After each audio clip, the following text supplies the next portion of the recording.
إنجاز غير مسبوق. حصيلة تاريخية للعرب في أولمبياد باريس. اقتربت الألعاب الأولمبية من نهايتها، لكن العرب اختاروا النهاية السعيدة، في أكبر حصيلة من المعدن الأصفر للعرب في نسخة واحدة.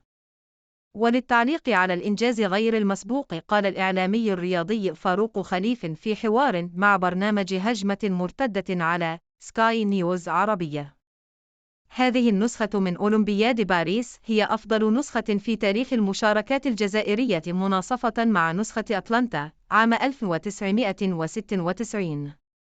الجزائر دخلت هذه المنافسة بنوع من الشكوك حول قدرتها على المنافسة واعتلاء المراتب الأولى. الحياة مليئة بالمفاجآت، ومحدث مع إيمان خليف أكبر دليل على ذلك.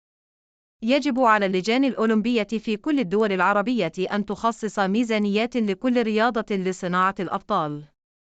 والإنجاز الذي حققته الجزائر بذهبيتي باريس 2024 لم يتحقق سابقاً، حيث حصلت عليهما بخلاف المرات السابقة في رياضتي الجمباز والملاكمة عن طريق اللاعبتين كيليا نمور في الجمباز وإيمان خليف في الملاكمة.